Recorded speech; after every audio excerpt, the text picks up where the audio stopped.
Sibuk nugas. Ditemenin Poki pasti semangat. Salam sang debater. Sebentar lagi kita akan menghadapi si Handia, sabar kawan-kawan.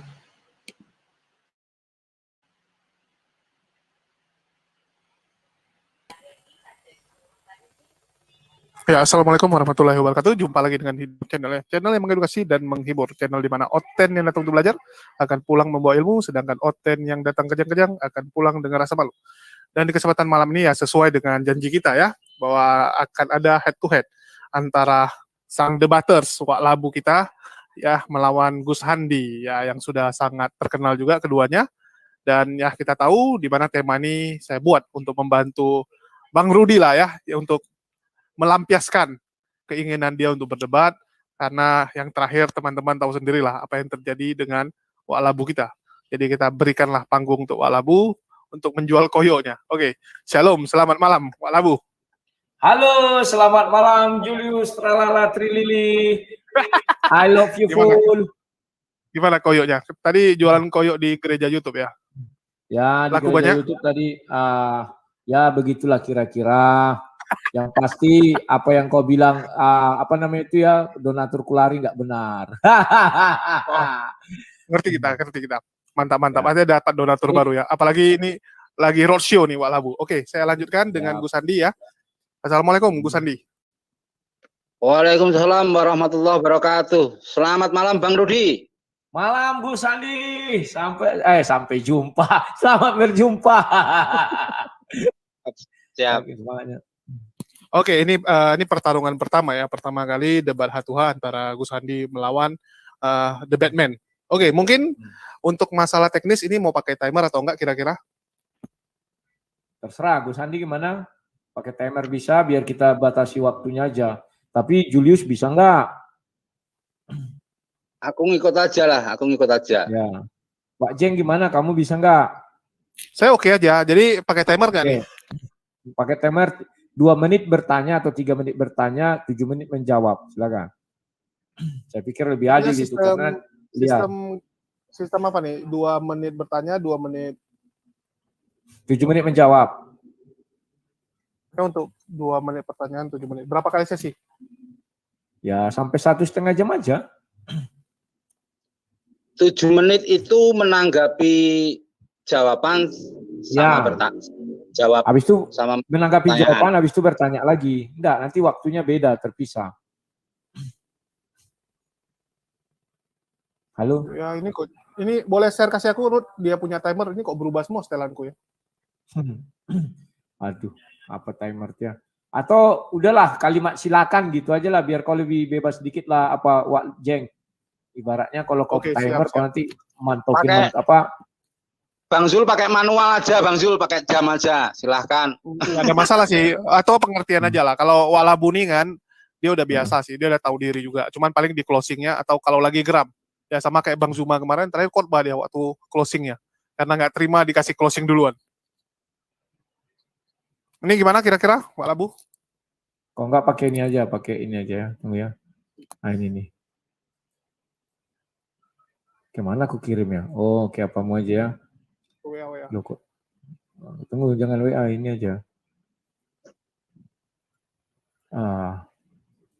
Yang dulu ku kasih sama kau tuh ada nggak masih? Udah ku reset semua laptopku waktu rusak. Wah, inilah kau pandai nggak ini ya? Kalau nggak pandai kau nggak tahu lagi aku ke apa ya, private chat itu. Oke, siap. Oke, mau dibikin sistem apa? Ya kayak yang tadi tuh 3 menit bertanya gitu-gitu aja. Ini nggak bisa ganti nama Wak Labu. Masa nggak bisa itu? Bisa manual, pakai timernya Bang Julius, manual aja. Tunggu. Apa yang tinggal? Apa? Oke, pakai ini aja yang biasa. Udah ada.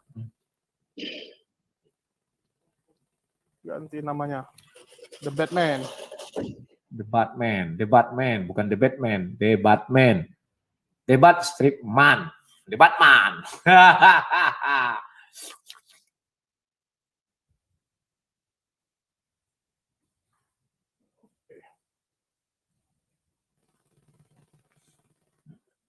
Oke, jadi 2-7. Siapa duluan nih? Atau mau pembukaan dulu? Silakan, aku selama ini selalu duluan di tempat kalian. Gue Sandy lah sekali-sekali. Kalian ini Udah mau aku aku bilang aja kan. semua. Ya, kalian mau aku aja duluan. Nanti penutup nggak boleh mengulas materi ya, itu baru adil. Oke, siap ya, Gus Andi. Jadi closing, langsung ucapan closing. Jangan lagi kalian merangkumkan atau membuat pernyataan baru ya, seperti yang sudah-sudah. Oke, mungkin siapa dulu nih, Gus Andi mau ngalah atau enggak? Atau mau switch-an apa? Mau mimpa dulu kalian? Aku prinsipnya menghormati tamu sebenarnya. Bang Rudi aja. Siap. Terus aku yang pertama. Kalian nanti kenaan kali ngomong terakhir. Sekali-sekali kalian lah. Ayo. Gimana? Aku dulu. Halo? Ya, silakan. Boleh. Opening statement berapa lama? 5 menit ya. 5 menit, ya. Oke, kalau gitu opening statement 5 menit untuk masing-masing orang. Siap. Oke, silakan Gus Andi. Ya. 5 menit dan timer saya mulai setelah Gus Andi mulai berbicara ya. Silakan. Terima kasih. Assalamualaikum warahmatullahi wabarakatuh. Jadi sebelum aku menyampaikan opening statement, ada 3 hal yang harus diperhatikan atau diketahui bersama yang menjadi prinsip saya dalam membuat satu argumen. Yang pertama bahwa aku berargumentasi ini tidak mewakili keagungan Islam. Karena andai kata pendapatku kebetulan benar, itu Islam sudah agung dari sananya. Dan andai kata ketika pendapatku ini lemah atau kurang kuat, itu adalah wilayah pribadiku sendiri, tidak ada kaitannya dengan keagungan Islam. Yang kedua, demikian juga bahwa apa yang akan aku sampaikan ini mengikat pada diriku sendiri. Jadi nanti kalau ada statement atau argumentasiku yang tidak mungkin tidak sepaham dengan teman-teman Muslim sendiri, itu wilayah pribadiku. Yang ketiga, tentu kebenaran itu hanya milik Allah dan aku hanya berupaya melakukan pendekatan mencari kebenaran yang sejati. Itu aja. Oke, langsung bahwa mengenai konsep keselamatan ini, aku mulai dari bahwa Allah menjadikan Adam sebagai khalifah di muka bumi ini dengan bekal potensi-potensi yang diberikan Allah.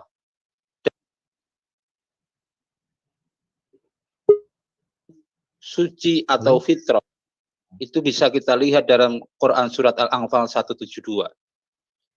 Sebagai khalifah, tentu tanggung jawab dari manusia adalah menjadi wakil-wakil Allah, menjadi hamba-hamba Allah, wakil-wakil Allah yang menerjemahkan sifat-sifat Allah di muka bumi. Ketika Allah itu maha adil, manusia diharapkan dalam kehidupannya bisa menciptakan keadilan. Ketika Allah itu maha rahman, maha rahim, maha kasih sayang, diharapkan juga manusia dalam kehidupannya selalu menyebarkan kasih sayang. Itu. Tetapi kehidupan di dunia ini dengan sifat dasar manusia yang kalau dalam bahasa Islamnya adalah al-insanu mahal khata' wa nisyan. Manusia itu tempatnya salah dan lupa. Allah sebagai wujud zat yang maha rahman, maha rahim, maha kasih sayang, Allah memberikan instrumen-instrumen penghapus dosa manusia. Yang pertama yaitu melalui pertobatan atau istighfar. Jadi kita hidup di dunia tidak mungkin lepas dari pelanggaran dan dosa, tetapi Allah memberikan instrumen yaitu melalui pertobatan atau memohon ampun kepada Allah terhadap dosa-dosa yang diperbuatnya. Dosa-dosa yang diperbuat yang hubungannya dengan Allah secara langsung bisa dimohonkan istighfar secara langsung kepada Allah. Tetapi dosa-dosa yang berhubungan dengan sesama manusia itu ditentukan pada bagaimana manusia itu mengembalikan ganti rugi atau membuat perdamaian dengan pihak-pihak yang dirugikan.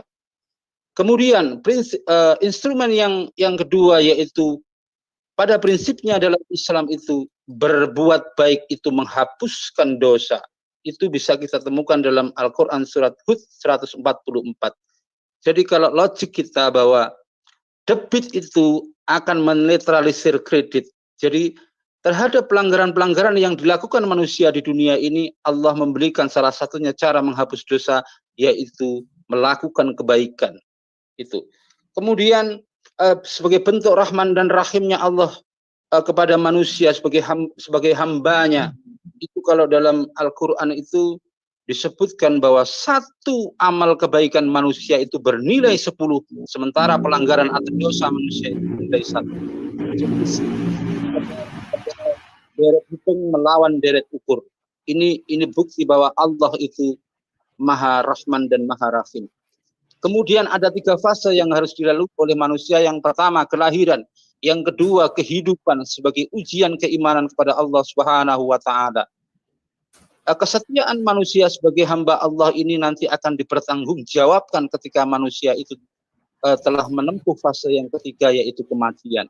Setelah kematian berada di alam barzakh, kemudian menunggu sampai hari kiamat, disitulah kemudian nanti akan ada hari kebangkitan. Seluruh manusia-manusia yang sudah meninggal dunia akan dibangkitkan oleh Allah.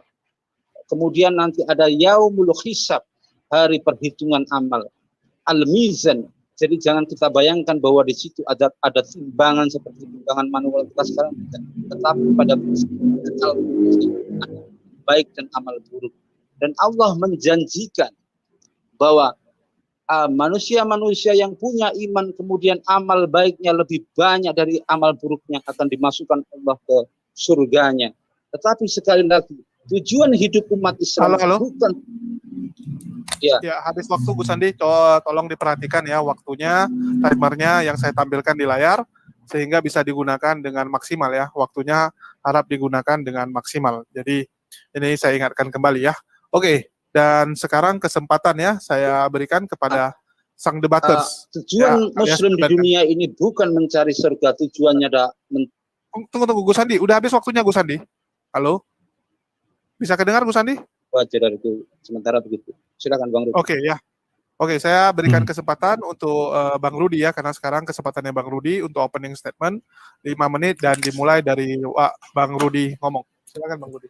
Oke, terima kasih Wak Jeng. I love you full. Terima kasih Gus Andi. Kita sekarang di sini akan mulai berdebat lagi. Daripada menunggu si Cuma yang tak kunjung merestui, ya sudah. Termezo. Ya, sekarang kita bercerita jalan keselamatan. Di dalam Kristen, jalan keselamatan itu sudah dimulai semenjak zaman Adam. Sama, kita memulai juga dari Adam. Ketika Adam berbuat dosa, maka dia diusir dari Taman Eden. Maka berdosa, dia tidak langsung dimatikan Tuhan atau diganti. Tetapi dia diberikan kesempatan untuk hidup. Ternyata sesampai di bumi mereka berbuat dosa lagi. Setelah mereka berbuat dosa di bumi, barulah ada sorga dan neraka. Ya, kalau dulu masih ada sorga aja, karena bumi itu adalah pembuangan manusia dari sorga Taman Eden itu ya. Setelah dari bumi, yang berdosa dibuang kemana? Dibuanglah neraka. Tetapi itu di stop, itulah penghukuman terakhir. Nah, zaman dulu ada Henok, itu orang yang tidak memiliki dosa, dia langsung masuk ke sorga. Setelah itu Elia. Henok ini orang yang tidak hidup di bawah hukum Taurat. Artinya zaman dahulu Tuhan langsung yang memilih orang untuk jalan ke sorga. Dan dia tidak terikat hukum apapun. Namun banyak orang yang mati juga. Ya, mereka memang tidak terikat hukum Taurat, tetapi hukum Tuhan sudah ada. Kemudian yang kedua, masuk kepada Elia. Elia ini hidup di bawah hukum Taurat, tetapi dia bisa masuk ke sorga ya, dan dia selamat. Kemudian hiduplah manusia setelahnya di bawah hukum Taurat, tak satu pun yang masuk ke sorga. Kenapa? Mereka semua berdosa. Ya, maka masuklah ke zaman Yesus. Karena tak ada lagi jalan keselamatan, tak ada lagi orang yang ke sorga. Dengan apa mereka ke sorga? Nggak ada. Maka mulailah zaman penebusan dosa. Di zaman penebusan dosa ini kita sudah bisa melihat di Matius itu ya. Matius 26, Yesus mengatakan, Yohanes 6, akulah roti hidup. Matius 26, ini tubuhku, ini darahku. Itulah jalan penebusan bagi banyak orang. Ya, itulah darah itu atau darah yang akan tertumpah. Demikian. Nah, kemudian dibuktikan janji Yesus itu dengan orang yang disalib di sebelah Yesus. Ketika itu orang itu mengatakan, yang satu mengatakan, wah kalau kau memang Tuhan, selamatkanlah kita. Ucapan orang ini sama dengan ucapan orang-orang sekarang yang tidak percaya Yesus itu adalah Tuhan. Sama. Kalau Yesus Tuhan, kenapa dia tidak menyelamatkan diri? Sama dengan orang itu. Itulah hebatnya Alkitab, ditunjukkan. Kemudian orang yang sebelahnya bilang, wah tidak, kita ini adalah orang yang berdosa, yang layak untuk, memang layak menerima hukuman ini. Dan dia melanjutkan, Yesus ingatlah ketika engkau datang nanti, ya ingatlah aku ketika engkau datang nanti. Dan Yesus mengatakan, hari ini engkau dan aku di Firdaus, taman kerajaan Allah. Dah. Setelah itu apa yang terjadi? Maka manusia-manusia selanjutnya adalah kasih karunia, ya kasih karunia yang membuat dia bisa masuk surga. Kenapa? Di Roma 6 ayat 23 mengatakan upah dosa adalah maut. Sehingga kalau orang mati artinya ada dosa, ya tidak bisa kemana-mana. Tetapi dengan apa dia diizinkan masuk surga, itulah dengan penebusan. Tetapi jangan kalian sangka kalau gitu ya kita berbuat dosa saja, tidak, ya. Karena iman tanpa perbuatan adalah mati. Ayat 2 Yakobus 2 ya. Dibilangnya di situ iman tanpa perbuatan adalah mati. Ayat berapa itu? 26 enggak salah ya. Yakobus 2 sebentar aku lihat dulu ya. Yakobus 2 ya, ayat 26 ya. Jadi kawan-kawan, bahwa iman tanpa perbuatan itu adalah mati, maka kami harus tetap punya iman dan harus tetap dijalankan. Namun Tuhan tahu bahwa di dalam perjalanannya kami tidak sanggup menahan godaan iblis. Itulah sebabnya dikatakan Yesus, kasih karunialah yang bisa menyelamatkan kami, bukan karena perbuatan baik kami, karena semua mati, artinya semua berdosa. Nah, sangatlah logis kalau kami mengatakan ya itulah jalan keselamatan. Karena faktanya semua manusia mati. Hanya 2 yang masuk ke surga, Henok dan Elia. Yang langsung penalti, langsung ke surga. Selebihnya mati. Termasuk Abraham, termasuk siapa? Setelah itu nabi-nabi, Yesaya, Yeremia, dan sebagainya itu mati semua. Lantas dengan apa mereka ke surga? Itulah sebabnya ketika Yesus disalib dan menyerahkan nyawanya, maka turun dalam kerajaan maut, dia membebaskan orang-orang soleh itu menuju tanah kudus atau surga itu ya. Nah, itulah yang bisa saya sampaikan. Habis ini kita berdebat, saya ingin menyaksikan bagaimana dia siap menerima hantaman hadis. Silakan. Oke, ya waktunya saya reset dulu. Ini gantian untuk sesi tanya jawab sekarang ya. Sesi tanya jawab artinya 2 menit bertanya, nggak terlalu dikit. Bertanya nggak usah banyak-banyak, menjawab yang banyak. Oke, jadi untuk menjawab 7 menit, 7 menit. bertanya 2 menit. Dan ini giliran siapa dulu bertanya? Gus Andi dulu. Terima kasih, Julius. Terima Ya, kasih. Tunggu, santai. Bang Gus Andi, saya mau pastikan dulu. Artinya 2 menit bertanya, ini kesempatan dimulai dari Gus Andi ya. Silakan bertanya. Dan nanti akan dijawab oleh Wak Labu 7 menit. Setelah kamu menjawab, apa yang kita lakukan, Wak Labu? Halo, kenapa? Iya, ini kan 2 menit bertanya, ya. 2 menit bertanya. Terus kamu jawab 7 menit. Setelah itu gantian langsung. Ya langsung aku lagi bertanya kan gitu 2 menit. Nah, gitulah. 2 menit. Oke, siap ya. Jadi gantian langsung. Bertanya, jawab dulu, baru bertanya lagi. Ya. Siapa yang pertama bertanya? Masuk. Ya. Siapa yang pertama bertanya? Gus Andi. Terserah Gus Andi boleh. Ya, baiknya gimana ya? Tadi yang pertama aku kok. Jadi Gus Andi yang bertanya pertama. Ya. Oke, silakan. Oke, terima kasih. Ya, silakan Gus Andi. Terima kasih. Mohon maaf tadi tidak begitu menangkap apa konsep keselamatannya, apa yang ditawarkan atau bagaimana fase-fase keselamatannya. Makanya dari itu aku awali pertanyaan ke Bang Rudi. Sebenarnya syarat keselamatan dalam kepercayaan Bang Rudi itu apa saja syarat keselamatannya? Kemudian posisi Yesus itu dalam konsep keselamatannya Bang Rudi sebagai apa? Terus yang kedua, bagaimana umat-umat terdahulu yang tidak punya kesempatan untuk bisa percaya pada Yesus ini, apakah semuanya itu akan diselamatkan, baik yang jahat dan yang buruk? Jadi tolong 2 hal itu dijawab dan sebisa mungkin berbasis data. Silakan Bang Rudi. Oke, terima kasih. Udah. Oke. Udah. Oke, terima kasih. Udah nih, artinya nggak mau dimaksimalkan ya. Mau ditambah lagi nggak pertanyaannya Gus Andi? Oh, ya, tanya, mumpung masih ada 1 menit. Dua-dua aja. Oke, siap ya. Oke, silakan The Batman. Oke, terima kasih. Kalau saya jawab dari belakang dulu ya. Bagaimana dengan orang-orang yang mati sebelum Yesus? Di awal sebenarnya sudah saya jelaskan ya. Saya share screen lagi nih biar jelas ayatnya karena kita harus bicara ada data. Ya. Matius 27 mulai dari ayat 50. Ya, itu share screen dulu Wak Jeng. Halo Wak Jeng. Ya, saya Ya. harus keluar. Ya, silakan. Ya. Di situ dijelaskan begini. Yesus berseru pula dan suara nyaring lalu menyerahkan nyawanya. Inilah saatnya Yesus turun dalam kerajaan maut ya. Karena menyerahkan nyawa itu adalah maut. Dan lihatlah tabir bait suci terbelah dua dia sampai ke bawah dan terjadilah gempa bumi dan bukit-bukit batu terbelah. Dan kuburan-kuburan terbuka. Dan banyak orang kudus yang telah meninggal bangkit. Ya. Dan sesudah kebangkitan Yesus mereka pun keluar dari kubur lalu masuk ke kota kudus. Dan menampakkan diri kepada orang banyak. Ya. Jadi dengan kematian Yesus itu, maka itulah saatnya Yesus turun dalam kerajaan maut dan membebaskan orang-orang saleh itu. Sehingga benar katanya bahwa Yesuslah, akulah jalan kebenaran dan hidup. Ya Yohanes 14 ayat 6. Maka mereka pergi ke kota kudus atau Yerusalem baru atau sorga. Itu dinamakan kota kudus ya. Bukan kota kudus yang Jawa Tengah. Setelah itu, bagaimana dengan orang-orang yang sekarang? Yang orang dulu itu apakah dihakimi? Sisanya itulah yang nanti dihakimi, ya. Sama dengan orang-orang sekarang kayak kami ya. Kami sekarang juga ada yang pendosa, ada yang tidak pendosa. Tampilkan jamnya Wak Jeng.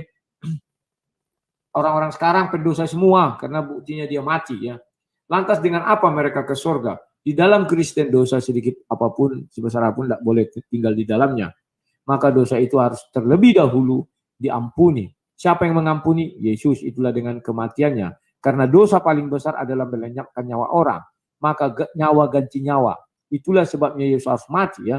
Itu untuk menebus dosa orang yang mati itu, yang nyawa ganti nyawa. Dan kematian Yesus pun untuk menebus orang pencuri yang harus dipotong tangannya nggak jadi. Jadi itulah gantinya ya. Semoga kalian mengerti. Nah, dari situ sudah dapat kita lihat jelas bahwa keselamatan di dalam Kristen itu tidak boleh dosa masuk ke dalam surga sedikit pun ya. Dan apakah nanti ketika hari penghakiman bagaimana sistem Yesus menghakimi? Itu terserah Yesus, suka-suka Yesus. Kita tidak bisa ikut campur tangan. Tuhan, dia adalah Tuhan itu sendiri dan firman Allah itu sendiri. Dialah nanti yang menghakimi ya. Maka itulah dikatakan kalau karena dosa kita nggak bisa lagi menuju surga. Kenapa? Semua yang mati sudah berdosa ya. Nah, maka dari itu kami menuju surga itu hanyalah oleh kasih karunia ya kawan-kawan ya. Sebentar. Aku cari dulu sebentar ya. Yohanes 1 ayat 17 juga ada dikatakan sebab hukum Taurat diberikan oleh Musa tetapi kasih karunia dan kebenaran datang oleh Yesus Kristus ya. Jadi Yesus Kristus itu datang dengan membawa kasih karunia. Karena kalau aku langsung merujuk kepada kitab di luar Injil sinoptik ini kanonik, maka orang akan oh itu bukan ini enggak ucapan Yesus gini macam ya. Jadi kasih karunia Yesus sudah ada diucapkan di sejak Yohanes 1 ayat 17. Nanti bisa dilihat ya. Ya.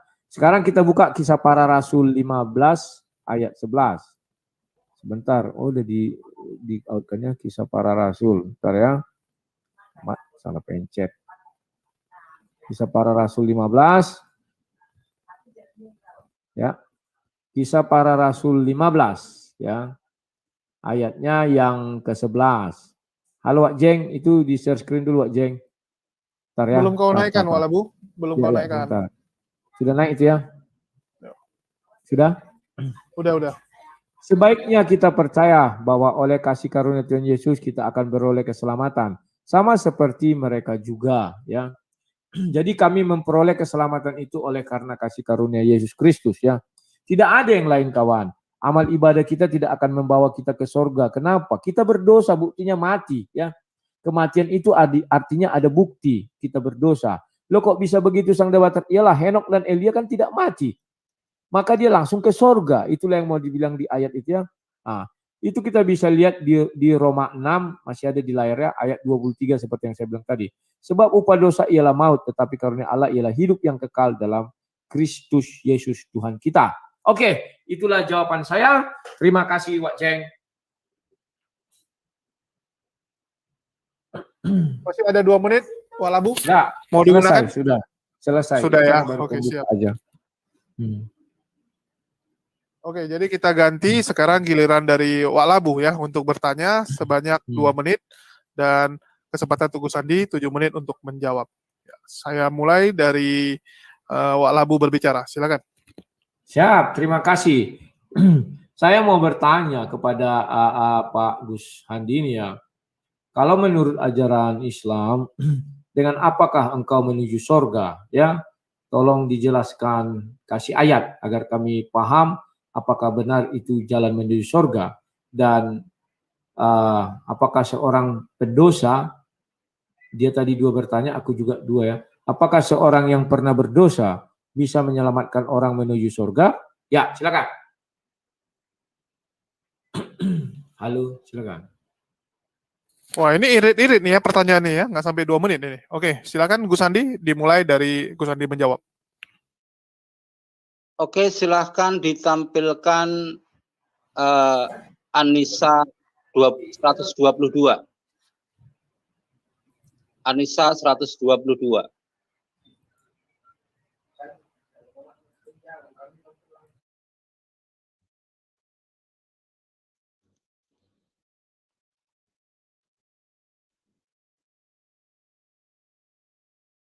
Ya, silakan Gus Andi.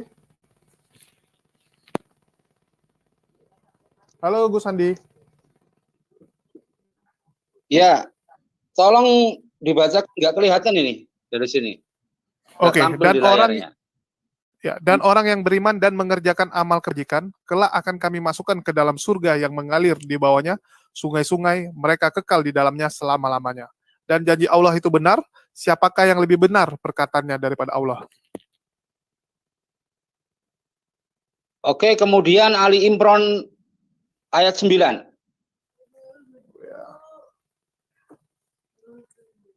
Ali Imran? Ayat 9.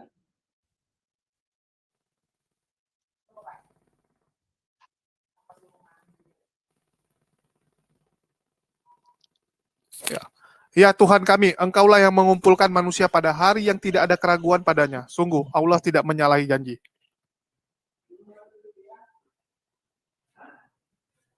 Halo Gus Andi. Oke, terima kasih Bang. Jadi dari 2 ayat itu sebenarnya sudah sangat mudah kita pahami bahwa orang-orang yang akan diselamatkan oleh Allah itu adalah yang beriman dan beramal soleh. Kalau dalam bahasanya Bible itu, yang melakukan kehendak Bapakku, itu yang akan diselamatkan, akan dimasukkan surga oleh Allah kelak nanti setelah hari perhitungan. Jadi posisi amal baik, iman dan amal baik ini adalah satu ujian dari Allah untuk menguji mana hamba-hambanya yang setia dan mana yang tidak. Karena dalam Ali Imran ayat 9 itu ditegaskan bahwa Allah itu la yukhliful mi'ad. Allah tidak pernah ingkar janji. Jadi terhadap hamba-hambanya yang saleh, hamba-hambanya yang beramal soleh, hamba-hambanya yang membuktikan ketaatan pada Allah itu, Allah tidak akan ingkar janji untuk memasukkan hamba-hambanya itu ke surga. Tetapi apakah karena amal itu manusia itu masuk surga? Tentu tidak. Karena masuk surga itu adalah rahmat dari Allah. Jadi logiknya lah pagi. Nanti kalau kamu mau bangun pagi, aku ajak jalan-jalan ke Jakarta, ke luar negeri. Apakah bangun pagi?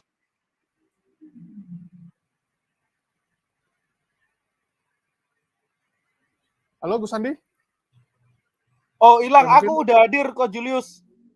Baru selesai live. Kalau kok Julius cabut, aku ganti. Ya, aku ambil ini dulu satu sesi ini. Ini Gus Andi hilang, timernya saya stop dulu ya. Sorry. Ya ini kita stop dulu. Kita tunggu Gus Andi ya. Siap. Jadi ini satu sesi saya bereskan. Nanti minta tolong saya tukar sama Goldian ya, karena saya mau ke rumah sakit, mau swab dulu sih. Siap. Goldian, nanti kalau kau jadi hakimnya, jangan ada kalimat yang kau keluarkan yang nggak penting ya. Bisa saya terus? Ya, jadi ya silakan. Jangan framing gitu. Tunggu. Wah, Ya, gue bilang gini ya. Gini. Kalau mau bilang Walabu dia nggak masalah. Ya, Nggak masalah. jangan Jangan bahas bilang agama. tergantung, digantung, nggak boleh itu. Ya, agama Kalimat jangan, kau itu tidak boleh. Ya, agama jangan silakan. dibahas. Kalau pribadi Rudi nggak masalah. Ya. Nggak apa-apa. Oke. Nah, iya, kita kan nggak apa-apa ya, Lai. nggak apa-apa, karena kan bintangnya aku dengan si Gus Andi. Oke, silakan. Lanjutkan Gus Andi. Oke, tadi terputus sampai mana? Jadi ketika manusia-manusia ini sudah membuktikan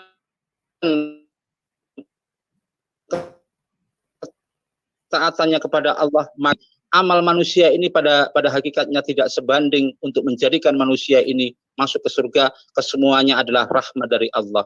Jadi tujuan Muslim itu mencari ridha Allah, sementara surga itu hanya reward dari Allah. Itu dariku. Nggak mau digunakan maksimal, masih ada 3 menit. Oke, 3 menit ini aku gunakan untuk 3 menit ini aku gunakan untuk menanggapi apa yang disampaikan Bang Rudi, bahwa syarat-syarat manusia Kristen untuk masuk surga itu tidak begitu jelas dari semua paparan Bang Rudi. Karena yang ayat-ayat yang sangat jelas di Bible itu, Yesus sendiri mengatakan, bukan yang berseru aku Tuhan, Tuhan, melainkan mereka yang melakukan kehendak Bapakku. Satu itu. Kemudian di Yohanes 17 ayat 3, inilah hidup yang kekal. Apa hidup yang kekal itu? Ada 2 syarat yang harus dipenuhi oleh manusia, yaitu percaya bahwa engkaulah satu-satunya Allah yang benar. Tentu ketika Yesus berkata engkau, tentu engkau itu bukan ditujukan pada dirinya, tetapi pada pihak yang lain, yaitu ilah yang benar, yaitu Bapa. Yang kedua, percaya bahwa Yesus yang telah diutus. Jadi posisi Yesus itu hanya utusan. Dalam hal ini sebenarnya Bible sendiri mengisyaratkan posisi Yesus ini bukanlah orang atau bukanlah pihak yang menentukan, karena penentuan keselamatan itu pada hakikatnya adalah dari diri Bapa itu, yaitu yang melakukan kehendak Bapakku. Jadi mereka-mereka yang beriman kepada Bapa dan melakukan kehendak Bapa inilah yang akan diselamatkan. Tidak ada kaitannya dengan penebusan dosa dan tidak ada kaitannya dengan dosa waris. Itu aja dariku. Oke, masih ada 1,5 menit. Cukup. Ya, Oke. halo. Oke, mungkin saya ganti sama Goldian ya. Sorry ya, soalnya ada urgent di rumah sakit. Aku masih diajak temen aku, ada urusan bentar. Oke, Gol, silakan buat timer ya. Oke, 2 menit bertanya, 7 menit menjawab ya. 2 menit bertanya, 7 menit menjawab, dan ini kesempatan. Jam 10 mungkin udah. Oke. Oke, Oke. terima kasih. Tunggu. Ini kesempatan berikutnya untuk dari Oke, Gus Andi yang bertanya. habis angkat teleponku. Ya, Gus Andi bertanya 2 menit.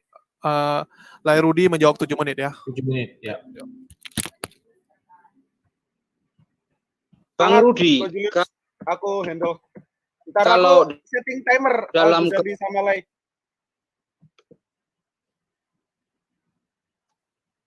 Aku setting timer dulu. Suaraku jelas nggak, Lai Rudi? Jelas. Oke. Berapa menit ini? 2 menit bertanya, 7 menit menjawab. Oke, ntar. Berarti ini Gus Andi ya yang bertanya. Oke. Bentar Gus. Andi.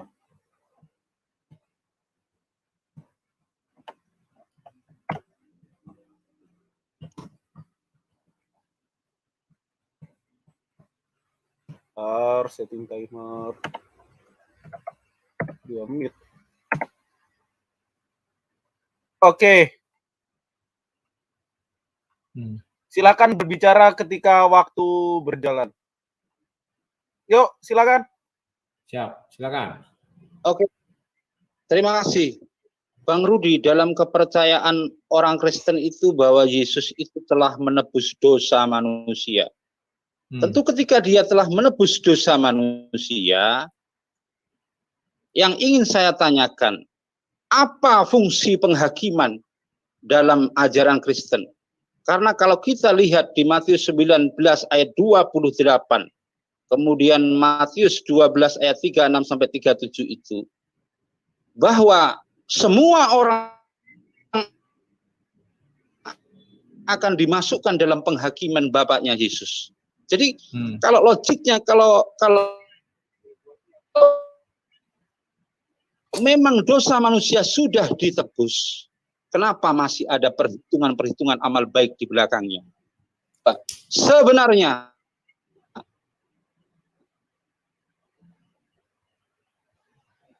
Halo? yang ditebus, dosa yang ditebus oleh Yesus itu dosa yang sudah berlalu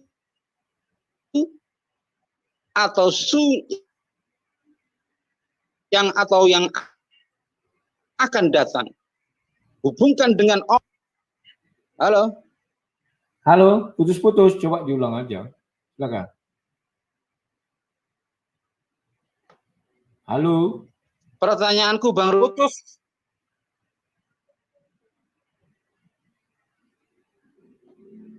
Halo.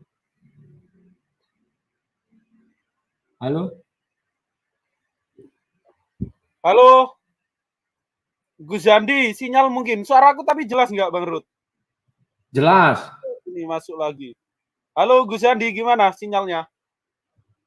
Oke, bisa didengar.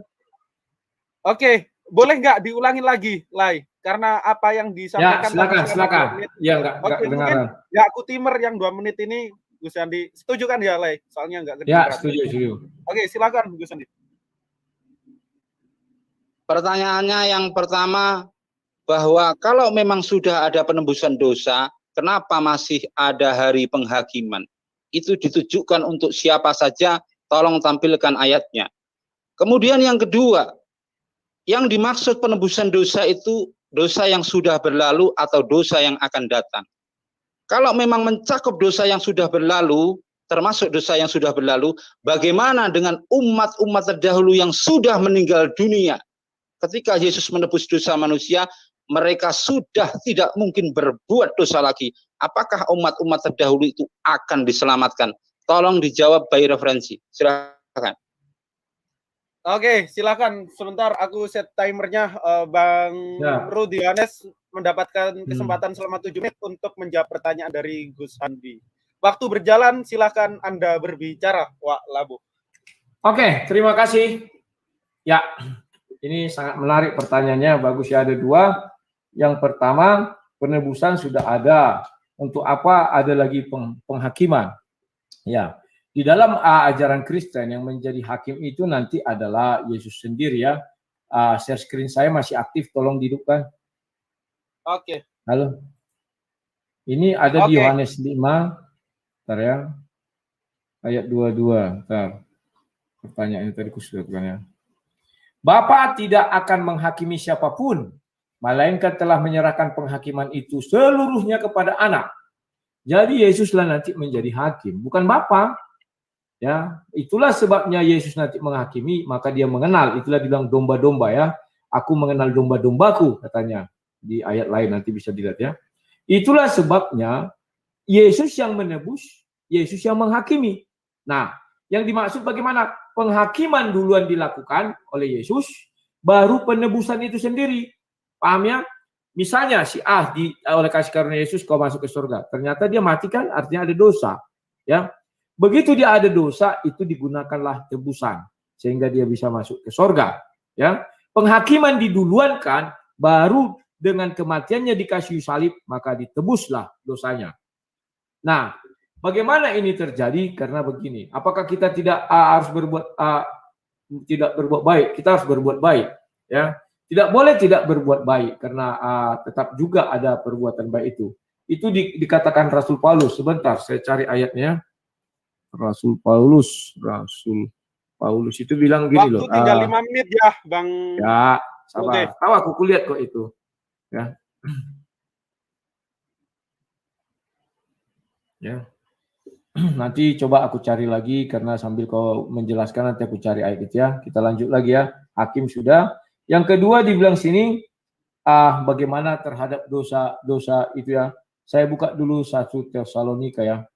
1 Tesalonika sebentar. 1 Tesalonika mana ini mana? 1 Tesalonika 4 ayat 14. Ya. Di dalam 1 Tesalonika 4 ayat 14 dikatakan gini. Karena jikalau kita percaya bahwa Yesus telah mati dan telah bangkit, maka kita percaya juga bahwa mereka yang telah meninggal dalam Yesus akan dikumpulkan Allah bersama-sama dengan Dia. Maka orang-orang yang mati di dalam Yesus tidak melalui penghakiman lagi, Karena dia langsung dikumpulkan bersama-sama dengan Yesus. Yesus di mana? Yesus di surga. Maka dia akan dikumpulkan di surga. Hidupkan timernya Goldian. Nah, itulah sebabnya yang dihakimi itu apa? Orang yang hidup dan yang mati tetapi tidak di dalam Yesus. Nah, ini. Kenapa dia harus dihakimi? Ya, semua orang pasti punya sisi baik. Semua orang pasti punya sisi yang positif, ya. Sehingga itu hak Tuhan untuk menentukan dia mau kemana. Kita tidak bisa mengganggu itu. Tetapi yang pasti upah dosa adalah maut. Nah, bagaimana dengan Matius 7 ayat 21-23? Tidak setiap yang berseru kepadaku Tuhan, Tuhan akan masuk dalam kerajaan surga. Benar. Kenapa benar? Karena semua orang yang mengaku Yesus adalah Tuhan, pasti ada yang jahat. Itulah sebabnya sekalipun kau buat mujizat, sekalipun kau mengusir setan dalam namaku, sekalipun kau bernubuat. Kan itu. Contoh seorang pendeta. Dia bisa mengusir setan, dia bisa bernubuat, tetapi di akhir hidupnya dia tergelincir. Ya, maka Yesus mengatakan tidak semua orang yang berseru kepadaku Tuhan, Tuhan, ya. Nah, kemudian mengenai melakukan kehendak Bapa, ya itu kan kehendak dari Bapa juga, bahwa dia mengutus firman-Nya menjadi manusia, bukan kehendak Yesus dia datang ke bumi ini. Tidak pernah Yesus punya kehendak untuk ke bumi, tetapi Bapa mengutus firman-Nya menjadi manusia, ya. Itu nanti konsepnya mengenai Tritunggal lagi. Apalagi pertanyaannya tadi, ya, itu sudah. Bagaimana dengan orang-orang yang dahulu? Kan sudah saya jelaskan. Ketika Yesus disalib, maka dia menyerahkan nyawanya. Dia turun dalam kerajaan maut, membebaskan orang-orang soleh untuk dimasukkan ke sorga. Yang enggak soleh itulah nanti menuju hari penghakiman. Ya. Nah, sekarang saya menjawab tentang jawabanmu mengenai Quran itu. Kamu banyak, sorry ya, tolong di share screen saya, tunggu dulu. Ya. Saya ingin share screen dulu hadis Sahih Bukhari. Nah, sekarang ini agak-agak tinggal 2 menit 15 detik. Siap. Ya, siap. Santai aja. 5.40 ya. Sabar. Di Sahih Bukhari, ternyata syarat masuk surga itu tidak seperti yang kamu bilang, melakukan kebaikan ini segala macam. Tidak ya. Di sini dikatakan, jikalau kamu bisa sholat pada dua waktu dingin. Tolong di share screen. Nah, udah. Jadi waktu ya, jadi waktu dingin itu menentukan kau ke surga. Karena kau sholat biasa belum tentu langsung masuk surga. Ternyata waktu dingin bisa membawamu ke surga. Jadi bukan Tuhan yang menentukan kau ke surga, tetapi waktu dingin. Waktu sholat di waktu dingin. Itu membawa kau ke surga. Ya. Ini berapa menit lagi punya saya? Halo? Lo punya 1 menit 20 ya. detik. Siap. Sekarang saya bukakan Sahih Bukhari 622. Ya. 622 juga tidak menyangkut amal ibadah untuk menuju surga. Sebentar, ini kok lama sekali. 622 ya. Barang siapa datang ke masjid di pagi dan sore hari, maka Allah akan menyediakan banyak tempat tinggal yang baik di surga setiap kali ia berangkat ke masjid pagi dan sore hari. Ingat, waktu juga menentukan kau ke surga. Bukan karena amal ibadahmu ya, tetapi karena waktu. Sekalipun kau sholat 100 waktu, tetapi kalau tidak pagi dan sore hari kau tak akan ke surga. Tetapi kalau kau lakukan itu pagi dan sore hari, kau langsung ke surga. Ya, sholat banyak. Jangan dibilang karena dia melakukan perintah Tuhan, ya sholat salah satunya. Tetapi sholat yang bagaimana? Nah kan itu jelas. Jadi tidak ada di situ penebusan, tidak ada pengampunan, tidak ada jalan ke surga melalui Nabi, tetapi melalui sholat di pagi hari. Berapa menit lagi? Ntar ku cek. Tinggal 25 detik. Ya, oke. Itu saja yang mau saya sebutkan. Silakan. Oke, terima kasih, Lai Rudi. Nah, sesi selanjutnya apa ini? Aku nggak tahu. Aku ini tadi diminta itu. Aku bertanya kepada dia lagi. 2 menit sama 7 menit ya? Oke. 2 menit aku bertanya, dia menjawab 3 menit. Udah? Bentar, aku juga ada kerjaan soalnya. Nggak apa-apa.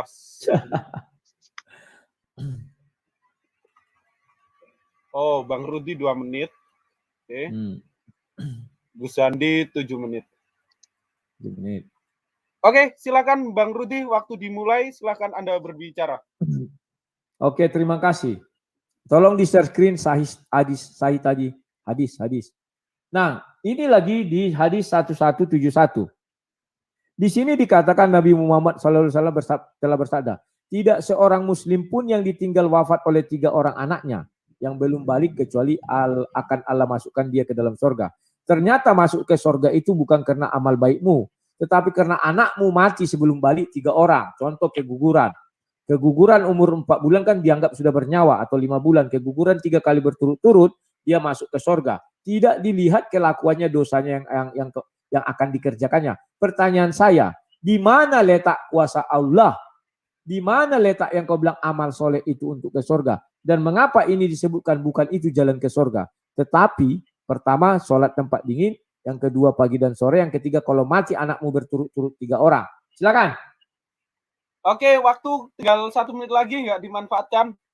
Oh, masih ada 1 menit lagi. Nah, saya berharap engkau menunjukkan dari Al-Quran atau dari hadis apa yang melatar belakangi orang yang bersolat di tempat dingin langsung ke sorga. Tidak perlu lagi dia, misalnya dia sholat di tempat dingin 2 kali, di situ tidak dijelaskan berapa lama dia sholat, apakah setiap hari, apakah hanya pada hari itu. Pertanyaan saya, jika dia berbuat setelah sholat, berbuat jahat, membunuh orang segala macam, apakah dia ke sorga, ya kan? Ini sangat lucu. Anaknya mati 3 berturut-turut, setelah itu karena mati dia sedih, langsung dibunuhnya semua orang. Apakah dia masuk ke sorga juga? Ya kan? Itu janji loh, bukan ecek-ecek ini. Tuhan langsung mengatakan. Oke, itu saja, silakan. Oke, nggak dimanfaatkan, Lai. Tinggal 15 detik. Sudah, nggak apa-apa. Oke, silakan Gus Handi, 7 menit dimulai. Silakan Anda berbicara.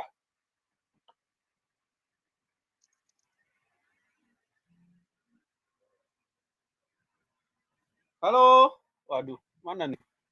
Cek. Dia Halo? lagi mencari, Tes? hidupkan aja waktunya. Dia lagi mencari. Jaringan. Jangan berburuk sangka gitu kau. Udah waktu lu. Iya. Gimana Gus kan Handi? mencari dia, tenang aja, slow lah. Karena nggak nampak aja wajahnya itu. Iya. Sebelum dulu nih, parah ini Leru disuruh ngabisin waktunya, nggak mau, malah ngomong.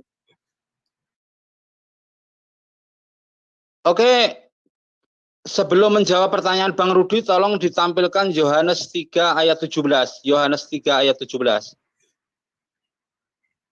Bentar aku atur waktunya dulu ya, soalnya apa namanya?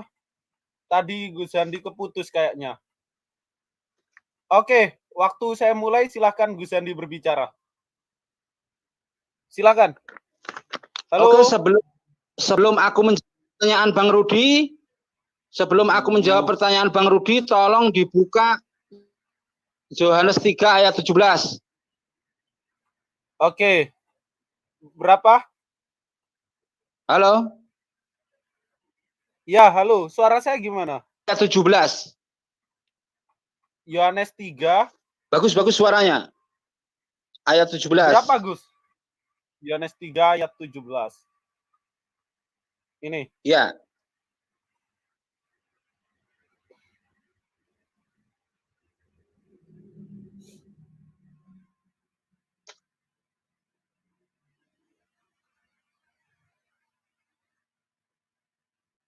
Ya, silakan. Halo. Oke, halo. Oke, tolong dibacakan. Iya, tolong dibacakan. Yohanes 3 ayat 17. Oke.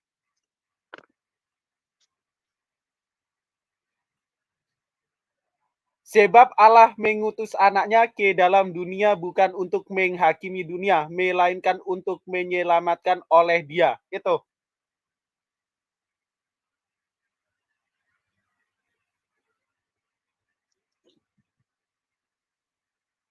Wah, ini jaringan Gus Handi nggak stabil ini kayaknya. Perlu disterilin.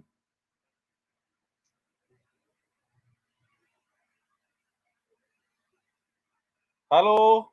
Waktunya aku pause ya. Ya, halo? Silakan. Ya, Yohanes 3 ayat 17 sudah dibuka. Sekarang Wahyu 20 ayat 12. Wahyu 20 ayat 12. Oke. Wahyu 20. Jaringan ini kayaknya.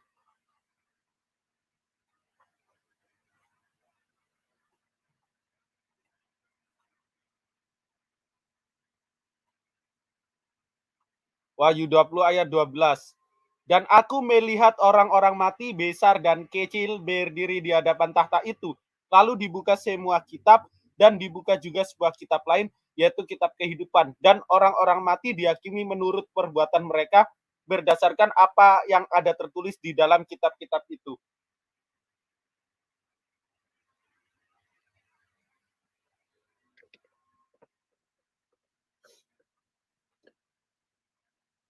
Silakan.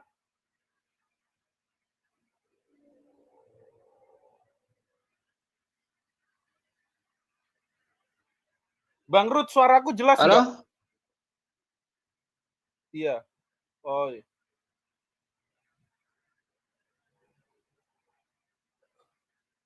Itu sinyalnya Gus Handi mungkin.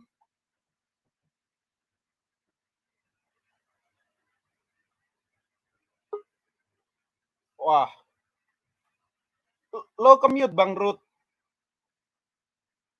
Silakan Gus Handi, jelas nggak? Waktu aku pause ya, tinggal 4 menit. Jelas. Silakan. Oke, bisa didengar suaraku? Bisa, silakan. Bisa. Oke, jadi tadi klaim Bang Rudi yang menyatakan bahwa Yesus itu adalah hakimnya sendiri itu telah dibantah oleh Yohanes 3 ayat 17. Bahwa Yesus bukan untuk menghakimi dunia, tetapi hanya untuk menyelamatkan saja. Jadi penghakiman ini adalah penghakiman dari Bapaknya Yesus atau Allah Subhanahu wa taala. Itu diperkuat dengan Yohanes 5 ayat 30 bahwa Yesus tidak bisa berbuat apa-apa. Penghakiman dia itu atas apa yang diperintahkan oleh Bapaknya. Jadi klaim Bang Rudi bahwa Yesus ini adalah hakimnya itu telah terbantahkan. Kemudian ketika Bang Rudi mengatakan bahwa yang akan dihakimi adalah orang-orang yang belum ditebus dosanya atau orang-orang yang tidak percaya Yesus saja, itu juga dibantah oleh Wahyu 20 ayat 12 bahwa semua manusia akan dihakimi berdasarkan perbuatannya. Jadi dengan demikian apa yang dikatakan Bang Rudi bahwa manusia-manusia yang sudah ditebus dosanya itu tidak akan dilakukan penghakiman lagi, ini bertentangan dengan ayat Bible sendiri. Jadi pada hakikatnya penghakiman itu adalah penghakiman dari Allah, bukan penghakiman dari Yesus. Jadi penebusan dosa ini sama sekali tidak berarti ketika dihubungkan dengan Wahyu 20 ayat 12 bahwa semua itu aja tanggapanku atas jawaban Bang Rudi. Yang kedua, kalau Bang Rudi menyitir beberapa hadis tentang bagaimana Nabi memberikan motivasi untuk sholat pada waktu-waktu sholat pada tepat waktu dan sebagainya itu, kalau Bang Rudi belajar bagaimana cara memahami sebuah hukum, bagaimana cara memahami sebuah penafsiran, ketika umat Islam menjadikan Al-Quran itu sebagai sandaran utama, sementara hadis-hadis Nabi itu sebagai penjelas, sebagai juklak dan juknisnya, tentu yang akan kita lakukan adalah mengkompromikan dua hal itu. Jadi pada prinsipnya ketika Al-Quran mengisyaratkan aman wa amilus sholihah, beriman dan beramal soleh. Amal soleh itu tentu bagaimana dia menjalankan. Sementara yang disebutkan dalam hadis-hadis itu adalah teknis-teknis bagaimana menjalankan perintah Allah. Tentu tidak ada yang kontradiktif dalam hal itu. Itu yang disebut dengan penafsiran kompromistis. Begitu jawabanku. Oke, gimana? Sudah habis waktunya Goldian, tampilkan. Kacau. Halo Gol. Si Goldiannya Oh ya, hilang. Sorry, waktu aku post tadi Bang Rudi, waktunya tinggal 2 menit. Bang gimana? Atau udah dicukupkan? Ya, silakan. Mungkin sudah. Halo? Silakan. Ya, ini jaringan Gus Handi nih. Wah, aduh. Halo? Iya, aku sudah selesai. Oh ya, sekarang ini giliran siapa ini? Aku riset lagi waktunya. Dia bertanya padaku. Oh ya, bertanya 2 menit. 2 menit. Silakan. Ya. Ntar. Play Rudi menjawab 7 menit.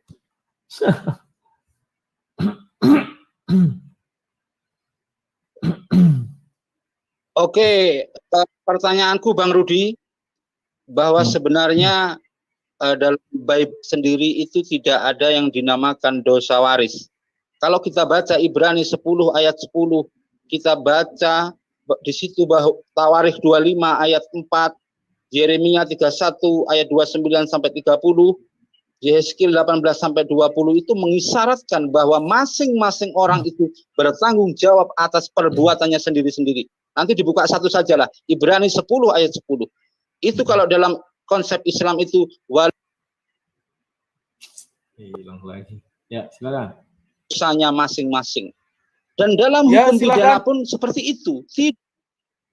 Tidak pernah kita temukan bahwa seseorang itu bisa menggantikan seseorang yang telah bersalah melalui joker.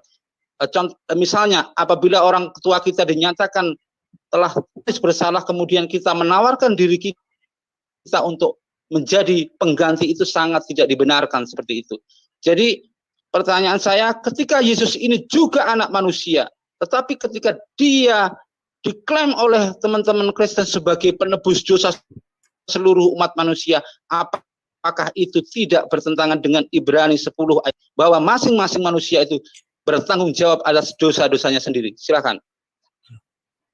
Oke, tinggal 36 detik mungkin dicukupkan. Silakan Le Rudi, aku ke kamar mandi sebentar. Lanjut. Oke, kujelaskan ya. Pertama saya balik ya dari belakang kujelaskan. Dia bertanya tentang Ibrani 10 ayat 10. Maka dia bilang dosa waris tidak ada. Dosa waris itu tetap ada. Kenapa? Karena ketika Tuhan menciptakan Adam dan Hawa, mereka tidak memiliki dosa. Maka di Kejadian 3, maka ayat Kejadian 2 ayat 17 Tuhan mengatakan, apabila kau makan pohon ini pada hari yang kau makannya kau mati. Dan dia memakan, dan itulah mulai dia berdosa. Ya, itulah dosa yang diwariskan Adam dan Hawa kepada kita. Yakni apa? Bahwa dia dari debu tanah kembali menjadi tanah atau mati. Sebab sebelumnya di Taman Eden tidak ada kematian. Kenapa dijelaskan ke sana? Hanya satu-satunya jalan kematian hanya makan buah pohon pengetahuan. Nah, sampai sekarang apakah kita mati? Ya. Kemudian dia mengatakan tadi Ibrani 10 ayat 10. Dan dia mengatakan itu dosa perbuatan. Perbuatan seorang ditanggung. Betul. Maka dosa itu ada dua. Satu dosa perbuatan, satu dosa waris. Ya, dosa perbuatan memang ditanggung orangnya masing-masing. Tetapi dosa waris itu tetap melekat sampai akhir nanti. Semua manusia yang berdosa pasti mati. Ya, Roma 6 ayat 23. Itu udah jelas ya. Sekarang dia membuka ayat Yohanes 3 ayat 17 di mana dikatakan di sana bahwa Yesus itu bukan sebagai hakim, tetapi dia sebab Allah mengutus anak ke dalam dunia bukan untuk menghakimi dunia, melainkan untuk menyelamatkannya oleh dia. Konteks saya ini berbicara apa? Ya, kalau dibaca dari atas dirunut bahwa dijelaskan di situ bahwa Yesus ini akan akan menyelamatkan umat manusia, setiap orang yang percaya padanya beroleh hidup yang kekal, ya itu kan. Itu kan sekarang kode dunia sehingga ia mengaruniakan anaknya baca ya nanti ya, karena si Goldian lagi pipis. Nah, barang siapa percaya. Bentar, Bang Rud, lanjutkan. Di sini ada ular. Aku dimintain tolong tetangga. Lanjutkan dia. Ya. Serius, ada ular. Ya. Oke.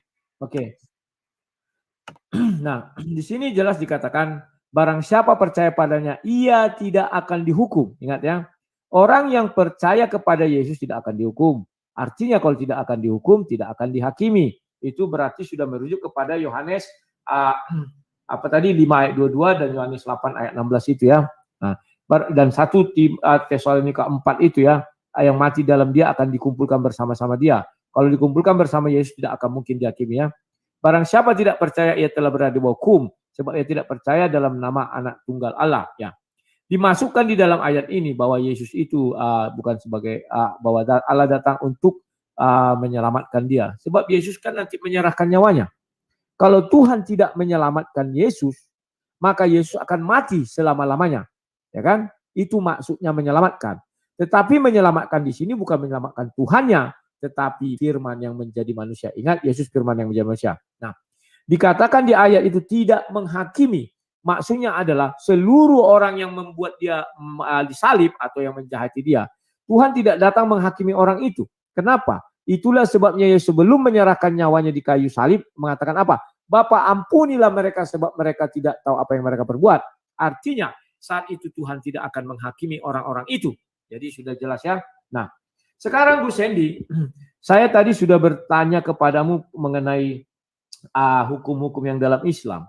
Tidak ada di situ dikatakan amal baik, cuman dia melakukan sholat waktu hari dingin 2 kali dan 1 pagi dan sore. Yang ketiga ini paling lucu, anaknya mati 3 kali berturut-turut. Berbahagialah orang yang anaknya mati dalam rahimnya prematur atau bahkan anaknya belum balik umur 1 sampai 12 tahun meninggal. Jadi dia bebas berbuat apa saja. Ya ini bahaya kalau ditafsirkan lainnya. Nanti anaknya mati 3 berturut-turut, langsung dia bawa entah apa mercon, entah apa lari ke sana kemari. Banyak orang mati, hore masuk surga, anakku udah mati 3 katanya. Jadi jalan ke surga itu ternyata melalui anak yang mati. Nah, ini ada satu hadis lagi karena si Goldian tidak ada. Aku bukakan hadis Sahih Bukhari 1279. Ini lebih lucu lagi ya. Dikatakan ini, tiba-tiba ada jenazah yang lewat di depan mereka, lalu mereka yang ini ya, mengenai kebaikan tuh ya. Nah ini. Bila mana seorang muslim meninggal dunia lalu disaksikan, disanjung oleh 4 orang muslim lainnya dengan kebaikan, maka pasti Allah akan memasukkannya ke dalam surga. Jadi, berbahagialah orang muslim. Ya. Cukup kau berbuat baik kepada 4 orang, sudah itu kau bunuh semua orang, nggak ada yang tahu. Sesudah itu mereka mengatakan, ya ini orang yang baik, ini orang yang baik. Makanya saya pernah menghadiri pemakaman bapaknya teman saya, ditanya, apakah kalian menemukan dosa kepada mereka? Tidak, dia ini orang yang baik, kata yang satu. Dia begini orang baik, begini begono. Dia langsung ke surga. Jadi di situ tidak ada peran Tuhan. Ya, peran manusia lebih banyak daripada peran Tuhan di situ. Tuhan dianggap sebagai apa? Tidak ada. Kalau dikatakan di Al-Quran bahwa Tuhan nanti yang menebus, menyelamatkan manusia atau yang mengampuni manusia, itu tidak ada. Hadis mengatakan tidak. Goldian sudah datang belum ya? Apabila 4 orang saja mengatakan dia orang baik, maka dia langsung ke surga. Lantas peran Tuhan di situ di mana? Gak ada kan? Jadi untuk apa kita bertuhan? Cukup melakukan ini orang baik ini nanti mengaku kau orang baik masuk surga. Dan yang lebih anehnya lagi, kalau si Gus Hendy bilang, untuk apa penebusan, untuk apa penyelamatan dosa manusia? Ingat, hadis Bukhari 6080, Nabi Muhammad pun memindahkan orang dari neraka ke surga. Artinya seorang manusia bisa menyelamatkan orang dari neraka ke surga. Tuhan tidak ada fungsinya lagi. Tidak ada. Lantas fungsi Tuhan apa? Untuk mengampuni dosa manusia? Tidak. Nabi Muhammad nanti memindahkan. Baca saja hadis Sahih Bukhari 6080. Kalau saya jadi kalian, saya lebih bagus menyembah Nabi Muhammad. Biar saya masuk neraka. Tetapi toh dipindahkan ke surga. Dan saya berbuat baik kepada 4 orang. Saya tidak mau menyembah Tuhan. Saya mengucapkan kalimat syahadat, oke. Sebagai bukti, saya harus beriman kepada Allah. Setelah itu, saya buat baik kepada 4 orang terus menerus. Setelah itu, saya buat jahat. Pasti saya ke surga. Karena nanti ditanya, siapa yang berbuat baik? Ya, ini dia berbuat baik begini. Maka dia langsung ke surga tempatnya. Atau saya sholat di pagi hari. Atau saya sholat di hari dingin. Atau anak saya mati 3 berturut-turut. Tidak ada fungsi Tuhan. Oke, sekian terima kasih. Goldian. Ini jadi dagelan kulihat ini. Lari-lari. Oke, lanjutkan Pak Hendy. Kita bicaranya, silakan langsung bicara ya. Tidak usah lagi kita lihat waktu. Silakan. Oke, Bang Rudi. Ya, kalau Pak Hendy udah bilang silakan, aku giliran bertanya. Langsung bertanya, langsung menjawab. Silakan. Kalau soal bagaimana memahami sebuah hadis itu sudah aku jelaskan dari tadi prinsipnya. Bahwa tidak ada hadis-hadis yang bertentangan dengan Al-Quran itu yang kita pedomani. Ketika Al-Quran mensyaratkan bahwa yang masuk surga itu adalah yang beriman dan beramal soleh, seluruh hadis-hadis yang Bang Rudi sebutkan itu adalah dalam rangka menjalankan keimanan dan beramal soleh. Jadi tidak ada yang kontradiktif. Kemudian kita mengerucut saja pertanyaanku. Kalau Bang Rudi tadi mengatakan bahwa manusia itu dihakimi atas dosa warisnya, bukan dosa perbuatan.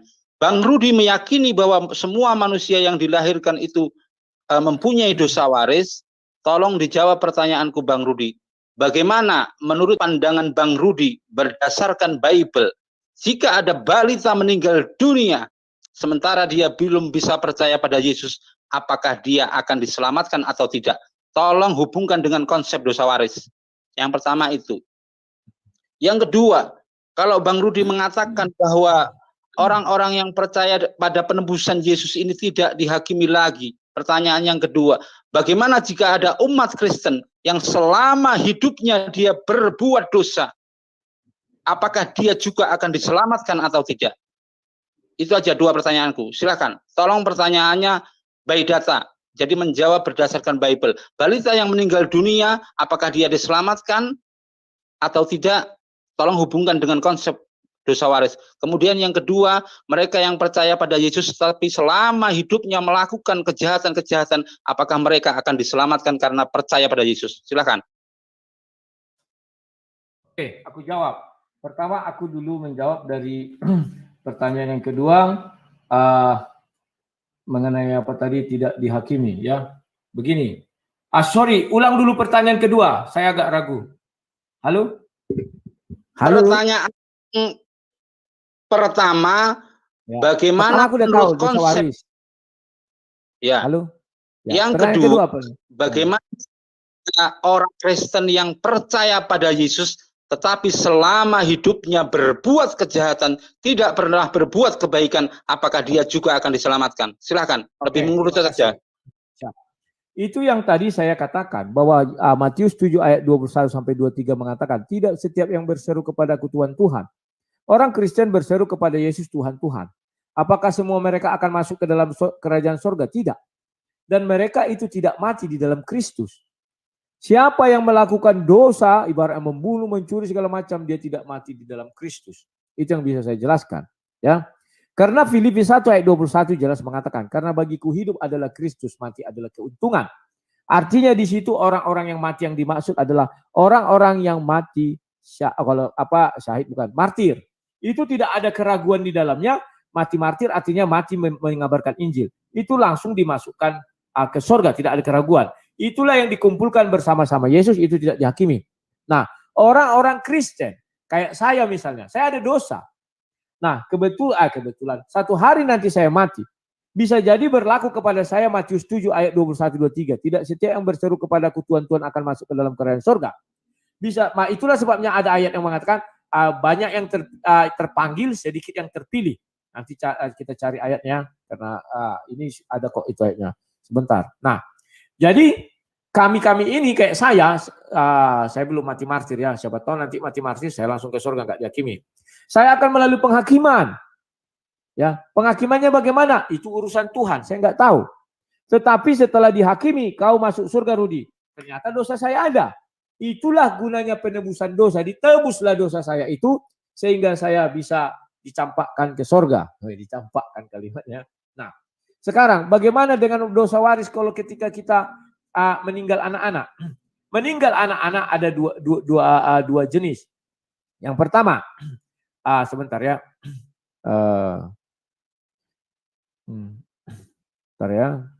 Yang pertama adalah kalau kita meninggalnya di dalam rahim, di dalam kandungan, maka Ayub mengatakan dianggap tidak ada. Karena rahim ibuku adalah kuburanku, dari rahim ibuku aku langsung dibawa ke kuburan. Ya tidak ada dianggap dia. Kenapa dianggap tidak ada? Orang belum jadi manusia. Ya, yang menjadi manusia itulah yang harus dihakimi, yang melalui yang namanya penghukuman atau yang dinamai penulisan dosa dan perbuatan baiknya ya.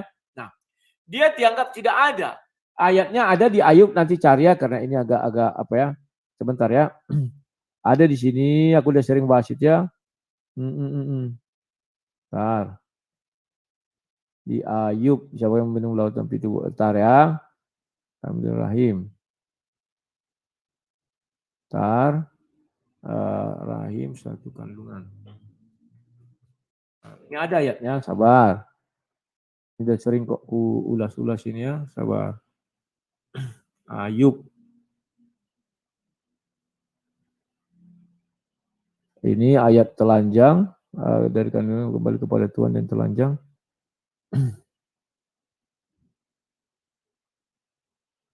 Bentar ya. Nah ini, Ayub 10 ayat 19. Maka aku seolah-olah tidak pernah ada. Dari kandungan ibu aku langsung dibawa ke kubur. Jadi orang-orang yang mati di dalam kandungannya nggak ada.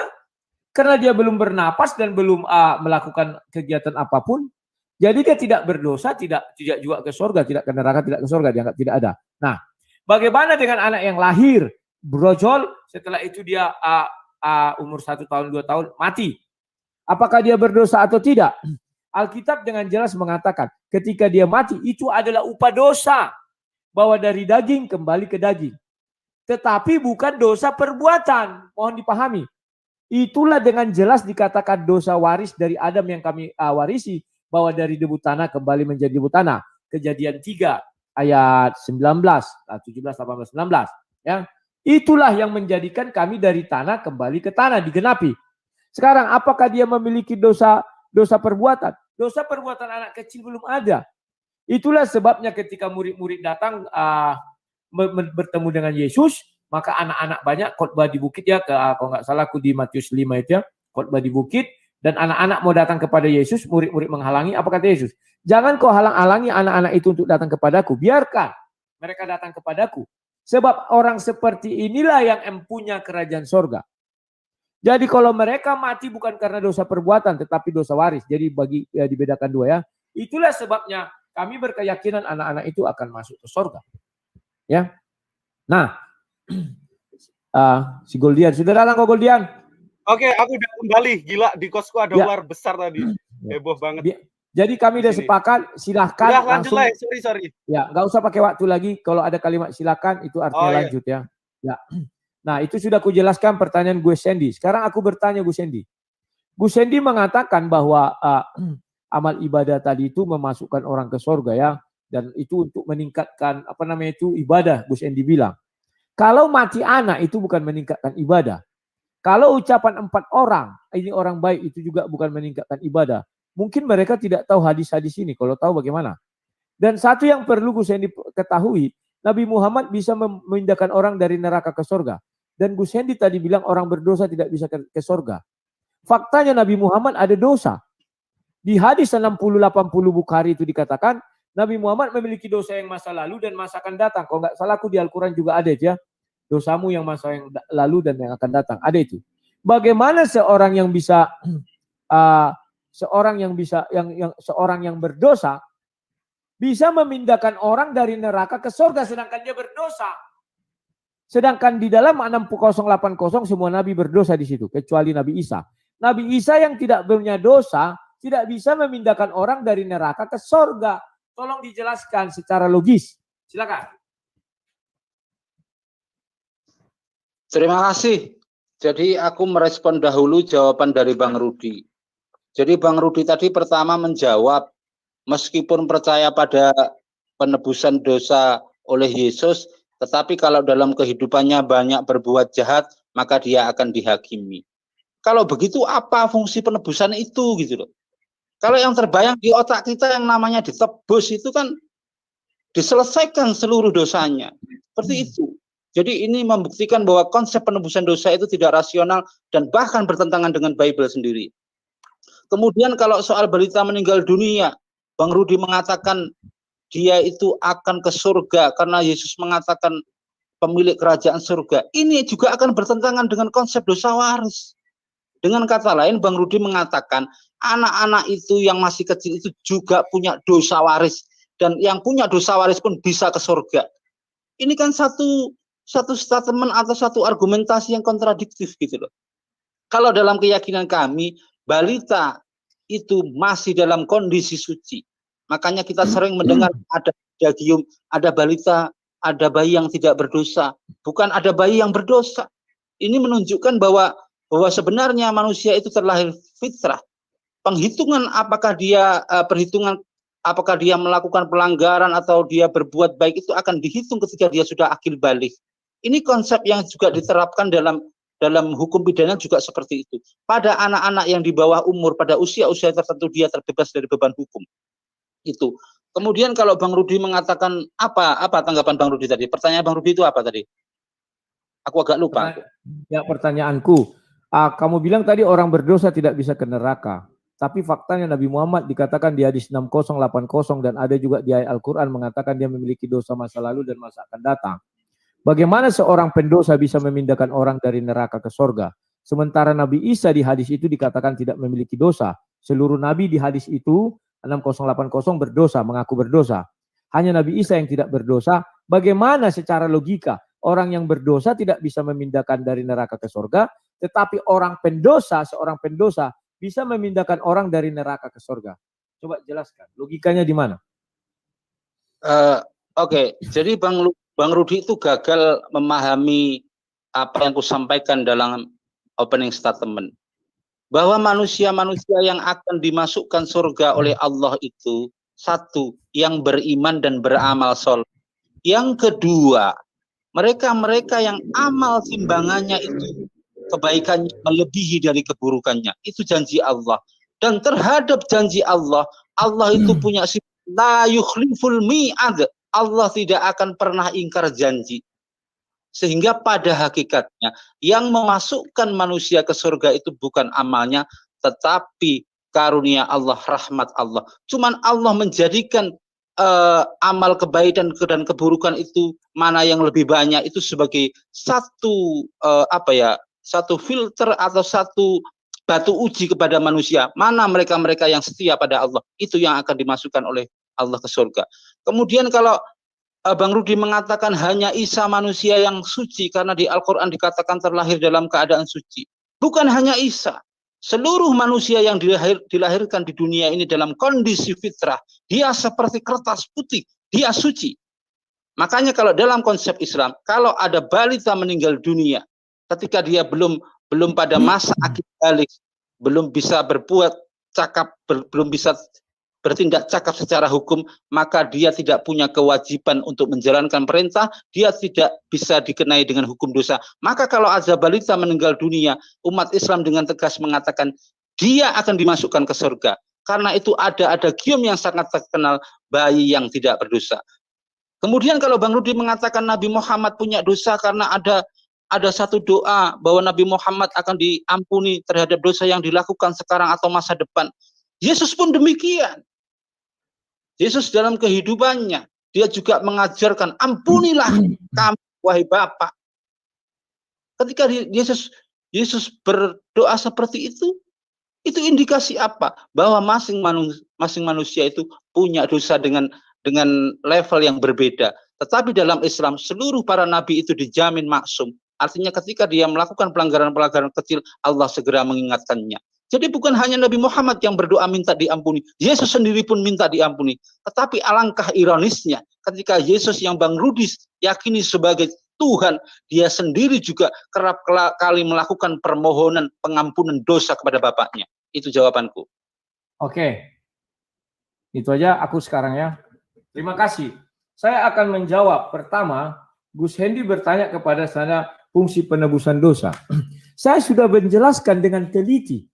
Ya, bahwa aku belum bertanya lagi ini. Loh, ini kan sudah banyak pertanyaannya ini loh. Dosa waris, fungsi penebusan dosa. Bentar, ini sampai ampun. Jam berapa lagi? Berapa menit lagi, Lai?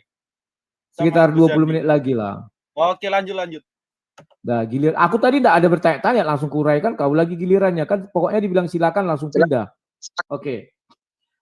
Fungsi penebusan dosa sudah saya katakan dari tadi. Contoh.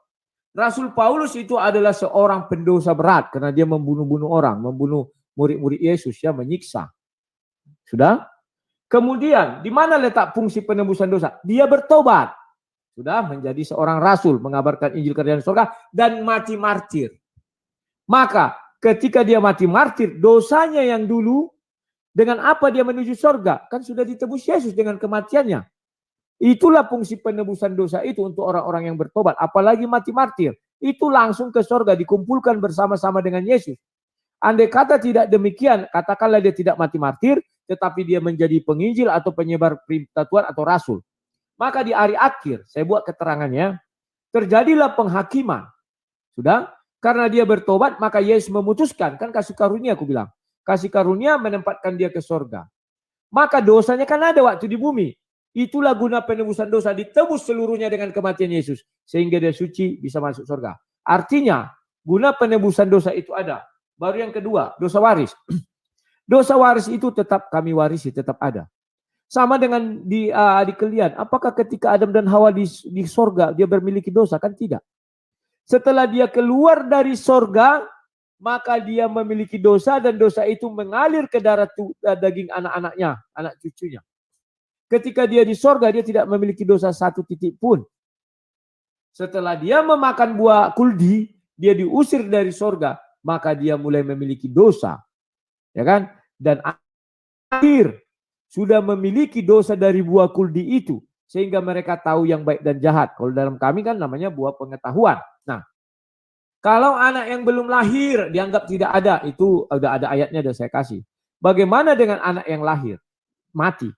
Itu dia hanya terkena dosa waris. Dosa warisnya apa? Dari tanah, debu tanah diambil kembali menjadi tanah. Itulah dosa warisnya. Tetapi dosa perbuatannya apakah ada? Tidak. Nah ini. Mungkin di kalian kalau ditanya kenapa manusia mati, jawabnya karena semua yang memiliki jiwa pasti akan mati. Kan demikian.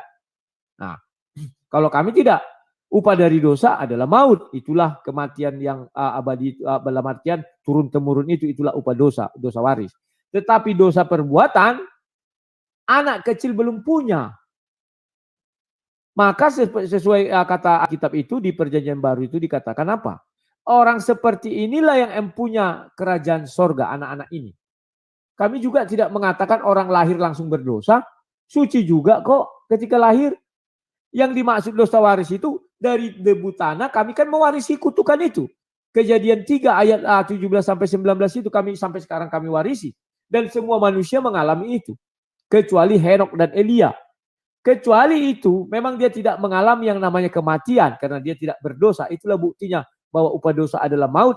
Ternyata Henok dan Elia tidak mati, dia tidak berdosa. Oke? Lanjut. Sekarang Yesus mengampuni. Kan murid-muridnya bertanya, itu di Matius 6. Guru, ajarilah kami bagaimana cara berdoa. Sebab Yohanes mengajari murid-muridnya berdoa. Maka Yesus mulai mengajari. Ya, Bapa kami yang di sorga, ampunilah kami. Maksudnya bukan Yesus yang minta diampuni, tapi untuk murid-muridnya.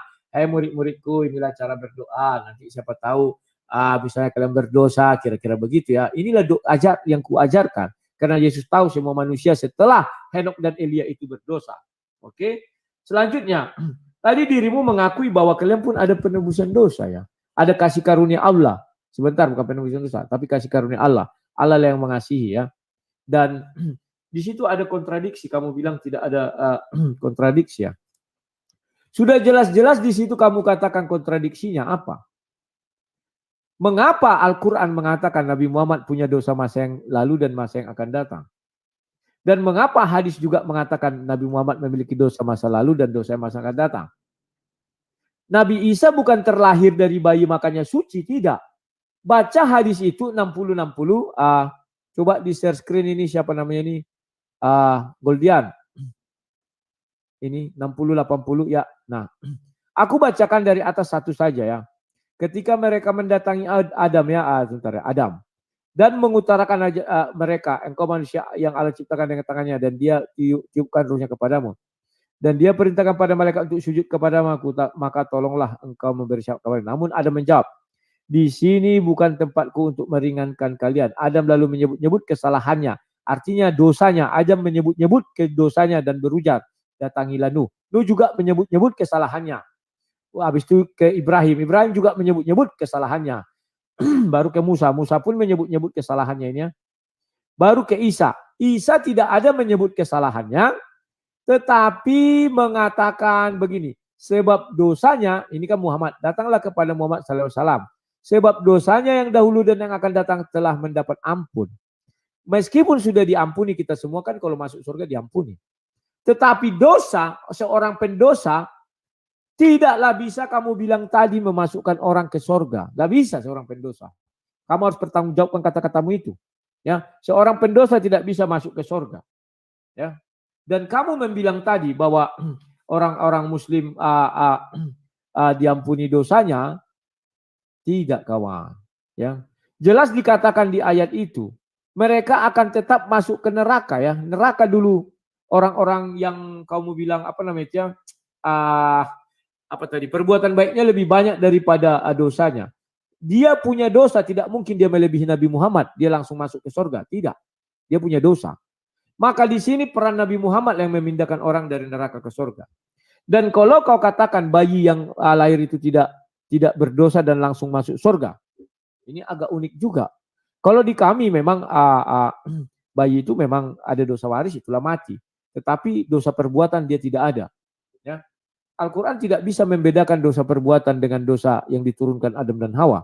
Lantas pertanyaan saya, siapa yang menurunkan dosa kepada manusia Islam ini semuanya. Sebab awalnya Adam dan Hawa tidak berdosa, ya. Nah, sekarang itu nanti kamu jelaskan. Setelah itu ini masih ada waktu enggak? Kalau nggak ada waktu nggak usah saya lanjutkan lagi, tetapi kita langsung karena hidup mati sinyalnya. Goldian. Halo Goldian. Si Goldian pun lari. Sudah. Kita sudahi aja karena sinyalnya Gus Hendy nggak bagus ya, hidup turun. Mungkin dia nggak mendengar perkataanku ini. Aku dengar kok. Nah, ini kita mau lanjutkan lagi atau kita cukupkan dulu sekian? Besok waktu kita lanjutkan atau gimana? Oke, sekarang closing statement silakan Bang Rudi. Closing statementnya, oke. Terima kasih kepada Goldian 2 menit. Kau lihat dulu Goldian, nanti jangan kepanjangan melebar-lebar kemana-mana. Tidak bisa lagi kami membahas. 2 menit. Ya, nggak bisa lagi membahas materi ya. Mungkin aku share screen aja ya. Play sama ya. Siap.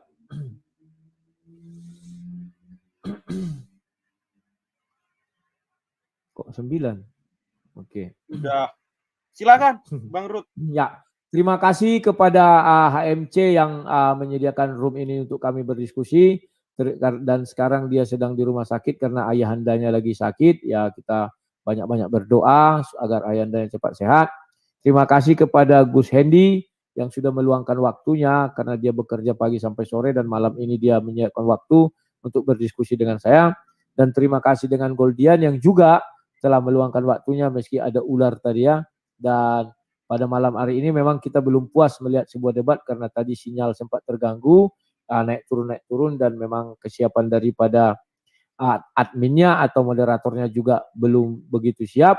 Ya tidak masalah, intinya kita sudah saling melemparkan pertanyaan dan jawaban. Dan inilah yang saya sering katakan, mari kita berdialog. Dan terima kasih kepada seluruh subscriber saya yang ada di channel saya, yang ada di channel HMC, yang ada di channel Goldian kalau lagi live, dan yang ada di channelnya Pak Gus Hendy kalau punya. Ya, terima kasih semua. Ya, kita harus sering membudayakan dialog ini daripada kita menghujat-hujat tidak tentu arah. Bagus dialog, ya kan? Itulah yang sering saya katakan. Bibir ini memang tak bertulang. Daripada kita gunakan untuk hal-hal yang nggak baik, kita berdialog gini kan enak. Kita saling memahami, saling melihat, kita bisa saling bertukar pikiran. Terlepas dari nanti ada yang suka dan tidak suka, mohon dimaafkan. Kalau ada kata-kata yang salah, mohon dimaafkan. Kalau ada kata-kata yang kurang tepat, dimaafkan juga. Sekian dan terima kasih. Salam dari sang debater. Silakan Gus. Terima kasih. Iya, terima kasih buat Bang Rudi yang mau berdialog. Karena memang dialog ini kalau dalam ajaran Islam itu salah satu metode dakwah. Islam menegaskan, jika memang kamu ingin berdialog, jadilhum billati hiya ahsan. Berdialoglah dengan cara-cara terbaik. Kemudian soal closing statementku bahwa manusia itu dilahirkan dalam keadaan fitrah. Adapun Nabi Adam sebagai bapaknya manusia itu sebenarnya beliau tidak mewariskan dosa sama sekali. Karena kalau kita melihat bahasa Al-Quran itu sangat simpel. Nabi Adam tidak melakukan kesalahan yang sangat besar. Di sana disebutkan fa'azalahuma syaitan. Syaitan hanya menggelincirkan. Dengan perkataan menggelincirkan ini bisa kita bayangkan. Sebenarnya dosanya tidak begitu besar. Karena itu ketika Nabi Adam berdoa, bertobat kepada Allah dengan doa yang sangat terkenal. Rabbana dzalamna anfusana wa illam taghfir lana wa tarhamna lanakunanna minal khasirin. Maka dosa-dosa Adam ini sudah diampuni oleh Allah. Jadi dalam Islam itu tidak ada dosa waris. Ini juga senada dengan hukum pidana modern. Tidak pernah ada satupun manusia yang divonis, dipidana penjara karena kelakuan atau kesalahan dari orang tuanya. Tidak akan pernah. Bahkan jangankan dosa waris, utang waris pun tidak ada sebenarnya. Kalau pewaris itu tidak meninggalkan aset atau harta peninggalan, maka para ahli warisnya dia mempunyai hak ingkar. Dan manusia terlahir suci seperti kertas putih, perjalanan hidupnya adalah warna hidupnya. Allah telah memberikan instrumen-instrumen penghapus dosa melalui pertaubatan, melalui amal baik, dan nanti ketika kelak di hari penghakiman yaumul hisab, orang yang beriman kepada Allah ini akan ditimbang amal baiknya. Kalau yang amal baiknya lebih banyak, maka akan dimasukkan ke surga Allah Subhanahu wa taala. Ini sangat logik. Kalau kita berpikir pada hukum kalkulasi di mana debit ini bisa menetralisir kredit, inilah sebenarnya yang terjadi. Keadilan Allah di situ. Dan Allah tidak akan pernah ingkar janji. La yukhliful mi'ad. Mereka yang setia pada Allah, maka Allah akan memasukkannya ke surga. Tetapi sekali lagi, kalau ditanya pada orang Islam, tujuan sebenarnya orang Islam beribadah itu lillahi ta'ala, hanya mencari keridhaan Allah. Itu hanya reward dari Allah. Itu aja dariku. Terima kasih Bang Rudi. Terima kasih. Dialog. Oke, Terima kasih. kemudian selamat malam. Ya, malam. Ntar aku mau nyampein pesan dari HMC sebagai penutup ya, karena dia lagi di rumah. Lucu pesannya, wajib ku sampaikan katanya untuk Bang Rudi sama penghumornya. Gimana ya? Mak, itu gambar ceweknya itu. Ntar pesan terakhir waktu closing. Bilang dari gue titip pesan, inilah yang bisa kita bantu untuk Mbak Labu, semoga dia bisa bangkit kembali dan para begoders tetap mau jadi sponsornya. Mana pernah aku terpuruk ya, itu ngarang itu, mana tak pernah aku terpuruk. Ya aku hanya nyampaikan pesan Bang Rudi. Apa-apa. Terima kasih Bang Rudi, ini hanya candaan doang lah. Ya, terima kasih, sampai jumpa.